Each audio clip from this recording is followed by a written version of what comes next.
welcome to our daily vlog.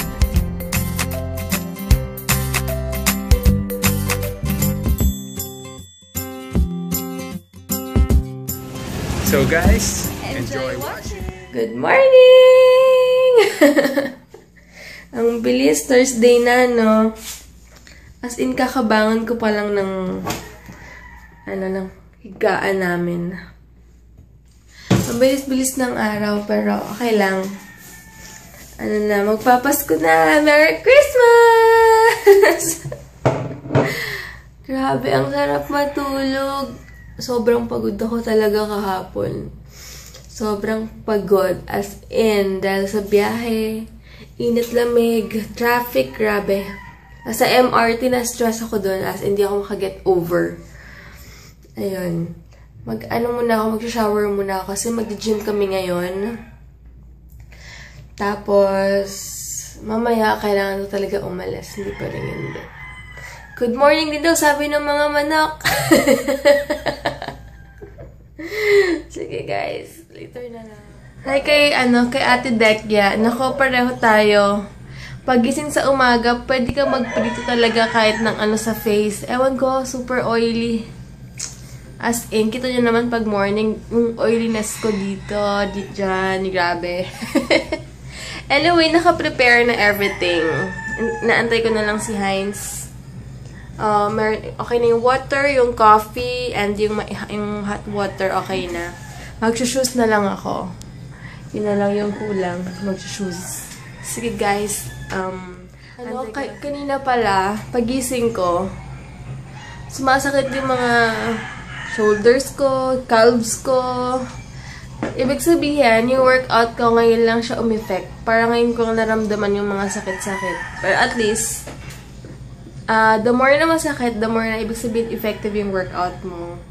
So, mamaya mag-abs na naman kami. Ipupush ko na yung abs ko. Kahit na hindi ako magkaroon ng sobrang abs, at least medyo flat lang yung chan. Medyo may muscles lang yung chan. Okay na ako doon. Hindi ko na kailangan na sobrang abs kasi hindi ko naman siya exposed, diba? Maganda lang kapag kahit anong suotin mo, carry lang kasi wala kang chan, diba? Kaya, yun lang talaga i-workout ko. As in, yun lang yung ipupush ko para lang, basta makapag-workout lang ako sa abs. And si Heinz din, ganun din. Pero sana, makayanan namin dahil nga, magpapasko pa yung wrong timing naman tong trip namin sa abs. Parang kung kailan maraming kainan, tsaka mag-abs, praning lang, no? Praning lang ang peg. Sige na, mamaya lang ulit. Magka-color ako ng hair, Grabe, 4% pa lang yung vlog ko. Sana bukas yung wifi sa gym. Alam niyo ba yung gym, pinag-gyman namin doon? Okay, kasi isipon ako. Sorry.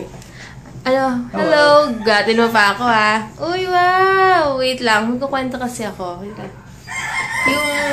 Yung gym namin doon, 40 pesos lang. Tapos may wifi, di ba? May free water. Dito ka Hey! Nahiya siyang ikis ako kasi naka-vlog ako. Thanks to the food. Sige. Oo nga, wow! Meron kaming ham fiesta, ham food na naman. Thank you, Lord, sa maagang blessing. Ang aga-aga may blessing agad. Yay! I'm so happy. 1 kilo siya. Favorite ko pa naman tong ham na to. At least pure foods. Pure foods. Ayun. Yun nga, nawala tuloy yung sabi ko. 40 pesos lang siya. Tapos may wifi, may free water, ang linis pa, ang bango-bango. So, di ba, sulit naman. Kaya hindi kami maalis doon kasi maganda yung gym doon. Lagay ko muna sa ref. Bibili ako ng tasty bread later. Ay, pwede to lagay sa pasta, di ba? If ever na magpapasta ako. Or what? Tinapay. Masarap to sa tinapay. Habang nagkakape ako, iniisip ko yung yung bangus ni mama na ang sarap ng pagka-marinate niya kasi sobrang lasa. Yun yung iniisip ko. Kaya hindi pa ako nag-gym, nagugutom na ako. Ang lamig-lamig, ang sarap kumain. Bayan? Nilulit kami ng saging. 3 for 10 pesos. Dito na kami. Konti na, wala yung mga cars. So, for sure, konti lang ang mga nag-gym. Kasi nga, December na rin. Kami, habol kami. Pipayok muna kami. Tagdi 3 minutes kami. Yan, nag-sauna suit ako ulit kasi natutuyuan ako ng pawis. Malamig yung hangin. So, sinuot ko muna siya. 4 lang kami dito. Yun si Heinz.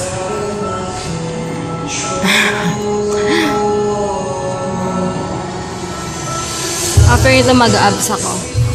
Grabe, naka-isang set lang ako dun sa ab workout kasi grabe ang sakit sa tiyan.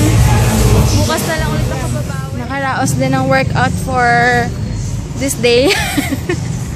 Finally, yes, tomorrow is our last day na sa gym. Kaya, ayan, sakay na kami try. Bahay na kami finally. Narinig nyo naman yung mga manok. Nakakatawa pala dito. Iba-iba yung mga sinisingil sa amin na na pamasahe. Minsan may 18, may 15, may 8. Depende sa driver kapag honest. Nagsusukli talaga sila ng maayos. Pero kapag hindi. Pero okay lang kasi mahirap naman yung trabaho nila. So doon na lang sila bumabawi. Diba? Kaya hayaan na lang natin. Huwag na tayo magreklamo. Kasi compare naman sa life na meron tayo and sa kanila na kailangan nila talagang kumuha ng pasahero. Sa ganyan, hindi mo rin masisisi na maggawin nila yun, diba? Kaya, yaan na lang natin. And, yun na lang. Isipin na natin kung gaano tayo ka-blessed.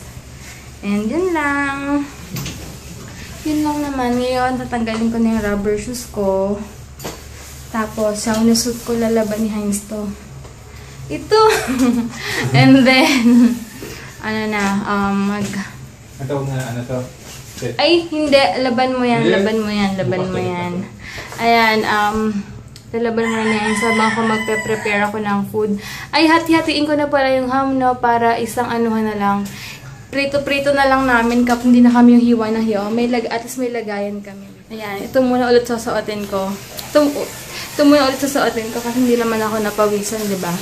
And naranasan ko na ngayon, nag-uulit na ako kasi ako na minsan naglalaba or si Heinz. Kaya na-appreciate ko na yung mga ganyan. Dati, konting bihis lang ako. Ay, bihis ako ng bihis, ganyan. Eh, kung di pa naman napapawisan, diba? Eh, wala ka namang amoy, pwede pa. Dati kasi may tigalaba ako dun sa lola't lola ko. Eh, dito, sariling sikap. So, totoo nga pala yun, ha. Matututo ka talaga kapag ka na, may asawa ka na or may isa ka, alam mo yun.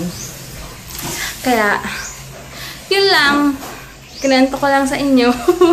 Kakat muna ko na. Gusto daw ni Heinz ng ham. So, ito muna ang uunahin kong prituhin. Bago yung fish. Yan. Ngayon naman, nire-ready ko na tong bangus again. And, kukunin ko lang yung wait lang. Yung, gusto daw ni Heinz maraming sibuyas.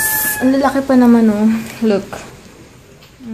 Hello, guys. Ayan, magko-color na ako ng hair. Inalo ko na yung mga dapat haluin. Unahin ko muna yung roots ko para makita ko kung ano yung magiging color niya. Good luck sa akin. Hello, naka-idlip ako kanina bago ko mag-color ng hair. Paglabas ko na ko, napakalinis ng bahay. Nakakatuwa naman. Grabe talaga maglinis sa bahay. As in, linis kung linis talaga. Para pwede kang humiga sa floor, magtatatumbling, ganun literal. Yan, pinapatuyo ko lang yung hair ko. Hindi ko alam kung anong color yung kinalabasan niya, pero okay naman siya. Hindi kapag medium blonde na sobrang light, hindi mo ma-achieve yun kapag hindi ka nagpa-bleach. Nagpa-bleach. Magbe-blend lang yun sa color ng hair mo. Kaya, yun. And, busy ako kanina. Hindi ako masyadong nakapag-vlog habang kasi naglinis si Heinz. Tapos nakaidlip ako. Kasi ang sakit ng mga kasukasuan ko. Siguro sa workout nga. Yun. Tapos, yun lang. And, tignan ko pag natuyong ko anong color niya. Ayan, wala na akong problema sa dark ko. Ayan, ganito yung color niya. Wait lang. Kita niyo ba? Yan yung pinalabasan na ng color. Para siyang medium blonde na siya. Ang ganda nung, as in, iba talaga kasi kapag signature din yung pang-color mo sa hair. And hindi siya agad nag-feed. Kita niyo ba yung color? Ay, kita niyo? Ayan, at least wala na akong ba yan? Nawawala. At least wala na akong problema sa sa black. Sa roots ko. Kasi ayoko talaga pag umiitim siya. Ang gara. Parang basta ayoko na may itim-itim na. Kaya at least okay na siya ngayon. Much better na, diba? And nag-lipstick lang ako. Siguro baka magkikilay ako ngayon. Pero hindi ako sure. Pero baka, kasi magsalamin ako, mas gusto ko mag-commute na walang salamin. Magkilay na lang ako. And medyo nag-blonde na naman ulit yung hair ko, kaya kailangan ko siyang alagaan. And thank you ulit Ate Jodel sa binigay mo sa akin. Thank you so much. Gagamitin ko ulit siya ngayon. Spray ko. Ayan, medyo tuyo na yung hair ko. Kaya alis na ako para makapag-ikot-ikot pa ako sa SM. Wala akong gagawin ngayon kundi mag-ikot dahil nakapag-pick up na si Kuya ng mga pinadala ko. So, time ko na sa sarili ko. Hindi ko alam kung ngayon ako magpapa-facial or bukas na lang magpapasked ako. Pero baka, awan ko, ngayon na lang kaya.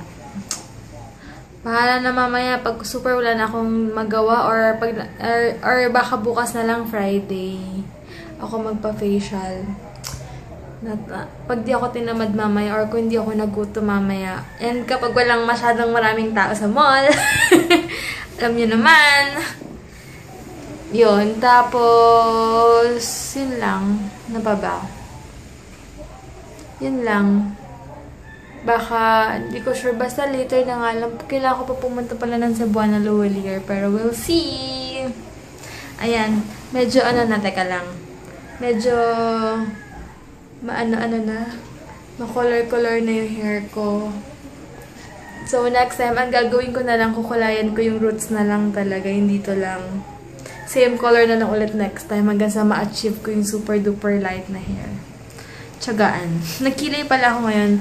And thanks sa Shop Makayla bags ata or bag, Shop Makayla, sa pinadala sa akin ang eyebrow pencil. Super ganda niya. I mean, andali niyang i-apply. Kay Ate Angie, thank you so much talaga sa mga gift mo sa akin na ang gaganda talaga. Lalo na tong kilay ko ngayon, gamit ko ngayon. Ito lang yung gamit ko. Hindi ko alam para mas makapal dito or ano. Basta hindi naman halata yung mamayayaan mo na sila. Importante may kilay. So, yun lang. Later na lang, guys. Alis muna ako. Bago ko umalis, hi kay Paula Angeles. Hindi yata kita nag-greet kahapon. Sorry. Hi, Paula. And hi kay Jewel Manansala. Thank you, sis, for watching. Sana nag-enjoy ka. And hi kay Jemay Tinapay. Oy, Kuya Jemay, baliw ka talaga. Hi, sis Mitch. Hi, Hailey. I miss you so much, guys. See you soon. Dito na ako sa SM. Punta mo lang ako na LBC. Daming tao, grabe. Hello, papunta na ako ng SM department store. Magtitingin-tingin lang ako ng mga pwedeng ilagay sa bahay or what kung may mabibili or bagong bedsheet. Grabe, daming tao. Tingin ako dun sa may bandang pangbahay.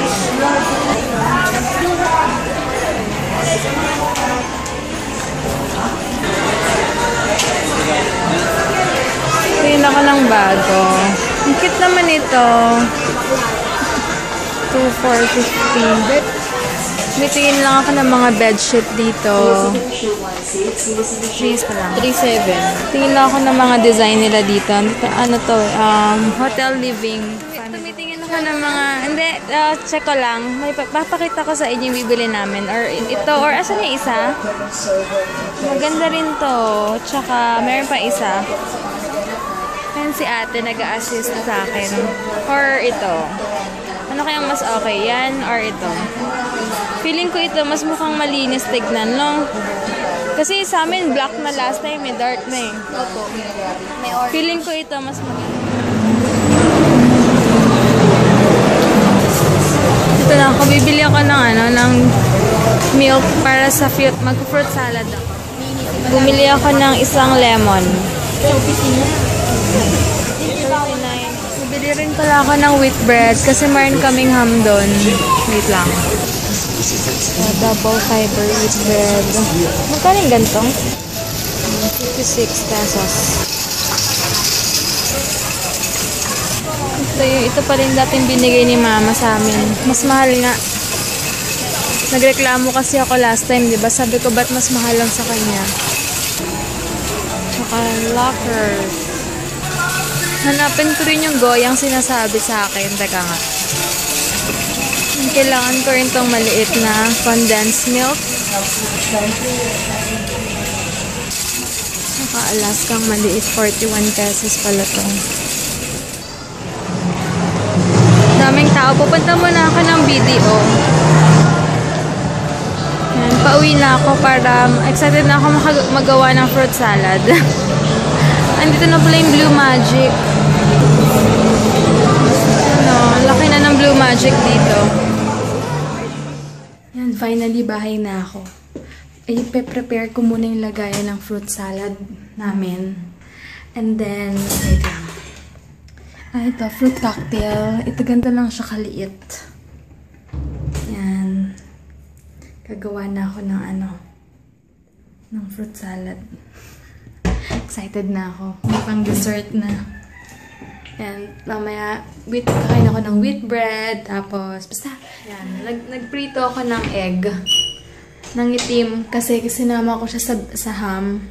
Ayan, di ba yung ham medyo pag tinoasted mo ng itim, ayan siya. Ayan. And ito toast ko yung bread. Para masarap-sarap na na after 6. Sulitin ko na with cream cheese na para bukas iba-burn ko naman to. So, okay lang ako kumain ngayon. Grabe, nabusog ako sa kinain ko. Grabe, pwede na kayo magprito sa face ko. Oh, pwede na. Super oily. Kasi ako nag-makeup. Yan ang problema. Kaya hindi ako pwede hindi mag-makeup pag umaalis. Kasi ang oily ng mukha ko. Anyway, pupunta muna ako sa kwarto. Manonood muna ako ng balita. Kasi, ayan, bagito pa pala. Nood muna ako. Mamaya na lang ulit at mamaya sobrang dami kong kinain. Kakainin ko lang ito. Hindi ko nakita yung yung Goya kanina. Yan. My favorite. Hindi ko nakita yung Goya. Ewan ko kung bakit.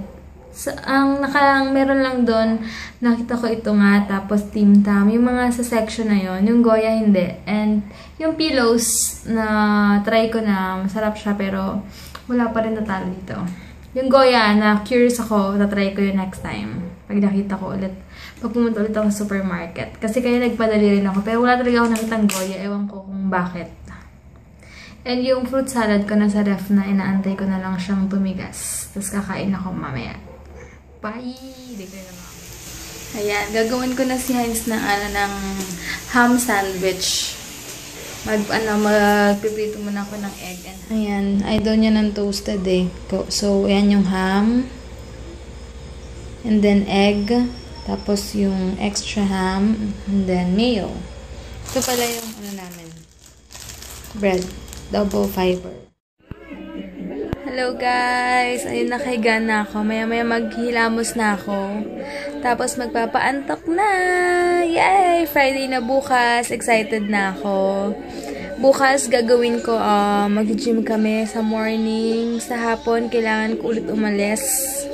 Alis na naman ako. May nahanap na akong bedsheet kanina. Yung pinakita ko sa inyo kanina. So, pagpipilian ko na lang yon kung ano yung magustuhan ni Heinz. Kasi, syempre, ayoko naman mag-decision lang na ako lang na gusto ko lang. Gusto ko siya rin. So, by Saturday, bibili kami ng bedsheet para may kapalit na. Para mapalaundry na namin to. Mapalaundry lang namin to kasi medyo mahirap siyang laban and wala kaming spaces na sampayan. Baka lumipad to sa kapitbahay. Nakakahiya, diba? And then, yun lang. Kumain ako ng peras pala to. Hindi apple. Apple ako ng apple. Peras. Ayun. Kalang. Tapos, yun lang. And, ano pa ba? Yun lang ginawa namin sa araw na to. Bukas na lang ulit. Workout na ulit. Last day na ng workout. Tapos sa Saturday,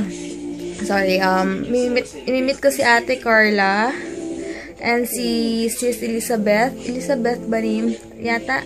Sa festival, mag-meet kami. So, Saturday, Sunday, busy-busyan kami. May imimit kami. Finally, makikita na kami. Hindi na kami lagi pa nag-uusap lang sa PM. Personal na talaga, mamimit ko sila. Excited kami ni Heinz. Tapos, kaya lang, sa Sunday, kailangan namin umuwi ng maaga kasi nga, may pasok si Hines. So, kailangan by 1 na sa bahay na kami or 2. Mga ganun, dapat makauwi na kami. Kasi nga may pasok siya. Tapos yun lang, and excited na ako kasi magki-Christmas na. Pupunta kami ng Enchanted Kingdom ata, or hindi ko sure kung tuloy yon sa 25. Hindi pa yun, 50-50 pa yun. Kasi birthday ng daddy ko. Kaya dun kayo mag-celebrate if ever na matuloy. Kung hindi, awan ko kung saan kami. Pero 50-50 pa yun. So, yun lang guys. Bye! Thank you for watching. Bukas na lang. Good night. God bless.